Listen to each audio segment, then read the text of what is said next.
We're going to have more poems coming up and from great people. And one of the folks that I wanted to introduce and bring up next is a woman who I have a lot of respect for.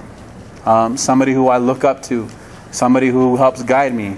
Somebody who, when I feel absolutely, completely alone in my work and I have trancazos on the city council and I come home and get trancazos in the neighborhood, there's only a few people that can understand the language of trancazo, and that's Nita Gonzales. And Nita Gonzales, not in a bad way,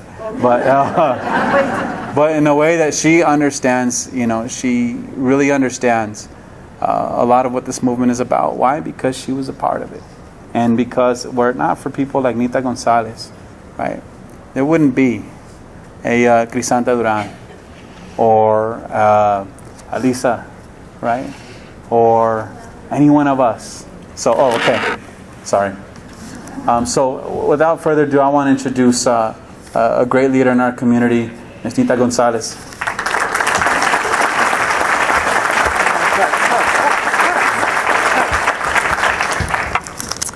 Buenas tardes. It is so wonderful to see everyone here. I kept asking Ramon, because I didn't talk a lot to Roberto, what are we talking about? Well, the Chicano movement. I said, well, you can't do that. You want me to do it in 10 minutes? I told, where's Cis? I said, you better time me, because I can't do it in 10 minutes. I'm talking about a movement that was incredible for all of us. And I'm going to speak. They asked me to speak about the Crusade for Justice. That's where I grew up in. That's where my brothers and sisters grew up, in the Crusade for Justice. But before I do that, I never speak without saying gracias. Thank you to my mother and my father for giving me the spirit to stand up. Gracias to those individuals like Crazy Horse, Cuauhtemoc, Jerónimo, Cesar Chavez, Tonat Singh, Zapata, Malcolm X, Martin Luther King, to those individuals who walked among us and had the courage not to back down, but to stand up, to speak for us all. And so I never start without that thank you. I never start without thanking my grandparents, because they struggled and suffered for us, so that I could stand here to... Who would have thought that we would be doing this, we would have this place open to us to celebrate the Chicano movement, when so many people wanted to deny we existed and we were Chicano. But not in this state, not in Colorado. I want to talk about the birth of a movement, which you need to understand. Okay, before I do that, everyone that is here, born of the Crusade, stand up right now. Crusade for Justice, folks. In the house. Stand and be proud of that. That's right. That's right. The Crusade for Justice was not just Rodolfo Corky Gonzalez, it was whole families. We were involved as familia, children, grandparents, aunts, uncles, cousins. That's how we were involved in the Crusade for Justice. And it wasn't just this building on 16th and Downing. It was a way of living, a way of regaining our pride as a people. A lot of people used to tell me, even today, they'll tell me, wow, Nita, your dad, we need another Corky. Because your dad spoke up, and he didn't care, and he took the risk. Yes, he did. And I tell people, no, we don't need another Corky. We need to honor him by standing up today, by not denying who we are, by making majority society understand we come from a tremendous history, that we helped build this country, that this country is our homeland. You're right, Lieutenant Governor. My dad taught us that. No, we didn't cross the border crossed us. And our primos, somos raza de la misma familia. Si viene de México, de Perú, de Colombia, somos la misma raza. We're primos, and we have to get over people trying to divide us. And the other thing my dad taught me, which is still very hard for many of us to accept. So you'll need to understand why I call myself a Chicana woman, a brown woman from Northeast Denver. I'm from East Denver, Paul, not West Denver, but we won't go into that. But I'm from East Denver.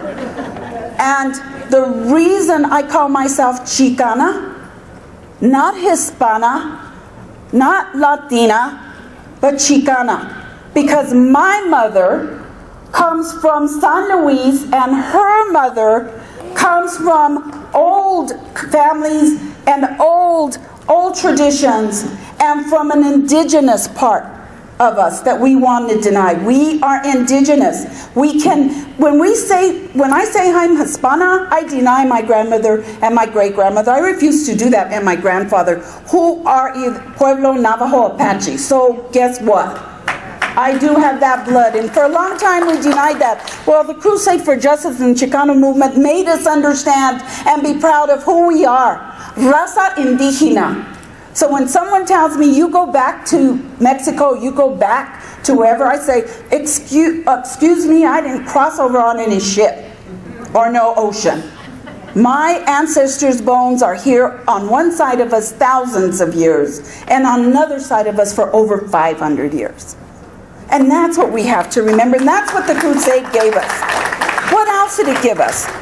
So I want to tell you, who would have thought in Denver, Colorado, you would have 1,500 Chicanos, Puerto Ricans. You know, I was shocked. I didn't know there were Chicanos in Alaska. Come to Denver, Colorado, to the first Chicano Liberation Youth Conference. Who would have thought in Denver? When you read about history, so I'm grateful we're sharing this history. When you read about history, Colorado oftentimes isn't in that. It's, Califas or Texas, Arizona. But the Chicano movement, you can ask Daniel Valdez. Where's Danny? Daniel Valdez. Yeah, you're part of the Crusade. You should have stood up. Daniel Valdez and his brother, I met them. We were teenagers in an old basement in Northeast Denver of a church. And my father invited organizers and activists and people from across the country to come to talk about organizing us in a unified way for us across the country. And Danny was there. We were very young, Danny. We won't talk how young we were. Okay. But they came from all over. And before that, the Crusade for Justice, we can't deny, was born out of Los Voluntarios. How many remember Los Voluntarios? Okay, I know you do, because I don't. I wasn't old enough to remember that. But was born out of this group of people who said, there are such inequities and discrimination and inequalities, we cannot put up with that anymore.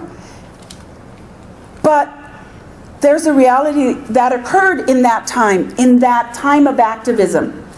The systems that existed, unlike now having a lieutenant governor and a councilman, we were not welcome in the political system, were we? We were not welcome in that political system. So out of that was born this thing that my dad said, out of this he says in Denver, Colorado. Who would have thought? 25,000 people marching in this city at that time. Who would have thought that? And he said, we are now going to take on a crusade for justice. That's what he said. And he didn't do it alone, and he never said he did. How many of you remember him saying, every one of us are leaders? Every one of us needs to stand up. So what did the Crusade do for our Chicano community? Let me tell you. It helped us stand strong. It helped us not compromise. It helped us be principled. And it helped us begin to look in the future about what we wanted to change. It spoke to a way of life that says, we have the right to self-determination. You don't get to decide for me, Mr. Politician. You don't get to decide for me, Mr. Educator or Miss Educator. We decide our destiny, and we're going to decide it as Chicanos and Chicanas. That's what the Crusade for Justice did. And it was in your face. I'm not going to deny that. I run across a lot of people. Well, you know, Nita. And I go, I know. I understand. But at that point, How else would you get anything done? And what I am telling you, our work is not done. We are not done, folks. We cannot afford to just accept actions against our community or purportedly for our community that in fact divide us and make us less strong. We have forgotten that we need to unify. That yes, we need Paul Lopez on the city council and Joe and Crisanta in the state legislature and Lieutenant Garcia as lieutenant governor. But they have to remember they answer to us. And they better do the job they need to do to benefit the greater community and our community. So Crusade for Justice gave us the whole concept of self-determination, that we could stand up strong. And who would have thought that we would have a Plan de Aztlán born here in Denver, Colorado? Born here, out of this city. Be proud, Chicanos. We did that together as a community. We did that under the leadership of Rodolfo Coqui Gonzalez. Be proud that we also said that we would always stand together and unified. And that we would be proud of who and what we are. So, I love my dad. My dad was a poet and a writer. He has his book. And I really believe that he probably would have went that way had there not been the Crusade for Justice, because he did enjoy writing. He also, contrary to many popular beliefs, he was a feminist, but he came screaming and kicking into feminism because he had 4 daughters first. And then we have to have Brother Rudy and Brother Joaquin. And then he had 2 more daughters. So we were the majority. And he once told someone, I don't know, Mom, who it was, he said, "You see this white hair?" And he pointed to me and said, "She gave me that white hair." Because we also had our challenges and our debates, which was healthy. It made me stronger and who I am proud about who I am. So out of the Crusade for Justice came that belief there are no revolutions without poets. That was his thing.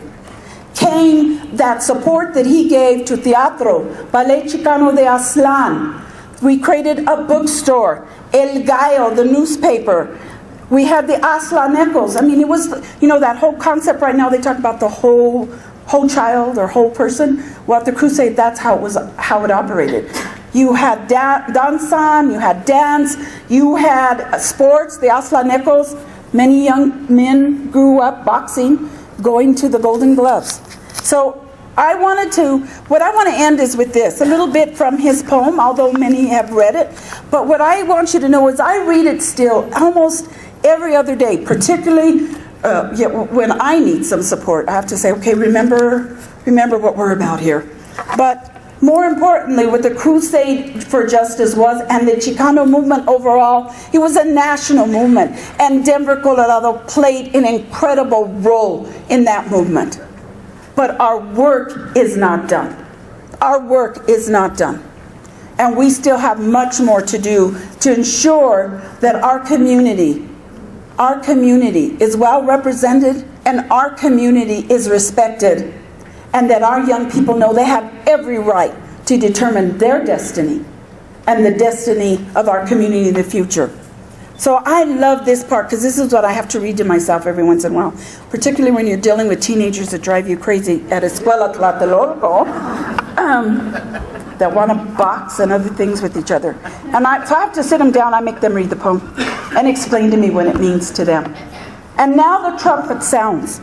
The music of the people stirs a revolution, and like a sleeping giant, it slowly rears its head. I can't remember how many people have quoted, "We're the sleeping giant, we're waking up." Well, that came out of I Am Joaquin. To the sound of tramping feet, clamoring voices, mariachi strains, fiery tequila explosions, the smell of chile verde, and soft brown eyes of expectation for a better life. And in all the fertile farmlands, the barren plains, the mountain villages, smoke-smeared cities, we start to move. And I love this part. La raza Mexicano, Español, Latino, Hispano, Chicano, whatever I call myself, I look the same, I feel the same, I cry and sing the same. I am the masses of my people, and I refuse to be absorbed. I am Joaquin. The odds are great. My spirit is strong, my faith unbreakable, my blood is pure. I am Aztec Prince and Christian Christ. I shall endure. I will endure. ¡Que viva la raza!